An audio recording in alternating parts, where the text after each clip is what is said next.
दुनिया के हर कोने में ग्लोबल वार्मिंग का असर साफ दिख रहा है, लेकिन भारत जहां 140 करोड़ से ज़्यादा लोग रहते हैं, उस पर इसका इम्पैक्ट और भी ज़्यादा है। आज हम जानेंगे ग्लोबल वार्मिंग का असली असर इंडिया पर कैसे हो रहा है और आप और हम इससे कैसे बच सकते हैं। सबसे पहले समझते हैं ग्लोबल वार्मिंग होती क्या है।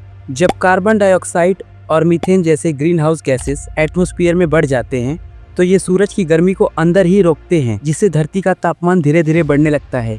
इस प्रोसेस को ग्लोबल वार्मिंग कहते हैं। पिछले कुछ सालों में भारत पर इसका सबसे बड़ा असर पड़ा है। चलिए अब बात करते हैं भारत पर पड़ने वाले रियल इफेक्ट्स की, जिसमें से पहला है टेम्परेचर इंक्रीज होना। पिछले 100 सालों में भारत का एवरेज टेम्परेचर लगभग 1 डिग्री सेल्सियस से बढ़ चुका है।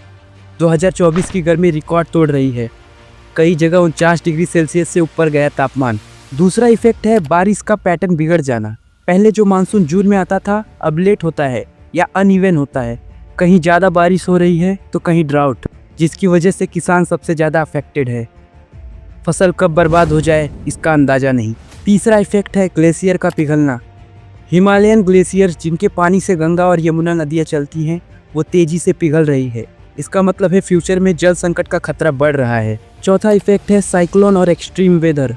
पहले 1-2 साइक्लोन होते थे साल में, अब 4-5 आने लगे हैं, वो भी पावरफुल। उड़ीसा, गुजरात, बंगाल जैसे राज्यों में कोस्टल एरियाज खतरे में है। और जो पांचवा इफेक्ट है वो काफ़ी डेंजरस है, जो कि है हेल्थ इम्पैक्ट। ज़्यादा गर्मी से हीट स्ट्रोक, डिहाइड्रेशन और वेक्टर डिसीज जैसे डेंगू, मलेरिया बढ़ रहे हैं। इन 5 इफेक्ट्स के कारण प्रभावित भारत के सबसे बड़े शहर जैसे दिल्ली, मुंबई, कोलकाता, चेन्नई, इनमें टेम्परेचर ज़्यादा बढ़ रहा है, क्योंकि इन्हें कहते हैं अर्बन हीट आइलैंड्स। यहाँ कंक्रीट, बिल्डिंग्स और व्हीकल्स इतने हैं कि हवा नहीं चलती और तापमान रूरल एरिया से 2-3 डिग्री सेल्सियस ज़्यादा होता है। चलिए जानते हैं ग्लोबल वार्मिंग से क्या नुकसान हो सकता है। अगर ऐसा ही चलता रहा तो हमें फ्यूचर में मिल सकता है भूखमरी, क्योंकि फसलें फेल हो सकती है। पानी की कमी, क्योंकि ग्लेशियर्स और अंडरग्राउंड वाटर ड्राई हो सकते हैं। माइग्रेशन, लोग अपने घर छोड़कर दूसरी जगह शिफ्ट करने लगते हैं। फ्लड्स यानी सुनामी, सी लेवल बढ़ने से कोस्टल सिटीज डूबने के एज पे हैं। अब बात है, क्या हम कुछ कर सकते हैं इन परिस्थितियों से बचने के लिए? जी हाँ, हर एक इंसान कुछ न कुछ कर सकता है। पहला, पेड़ लगाइए। एक पेड़ 22 kg CO2 रोकता है साल भर में। दूसरा, प्लास्टिक का यूज़ कम करिए। तीसरा, सोलर एनर्जी का यूज़ बढ़ाइए। चौथा, पब्लिक ट्रांसपोर्ट या साइकिल का इस्तेमाल कीजिए। पाँचवा, लाइट फैन ऑफ करके रखिए जब ज़रूरत ना हो। छठवा, अवेयरनेस फैलाइए।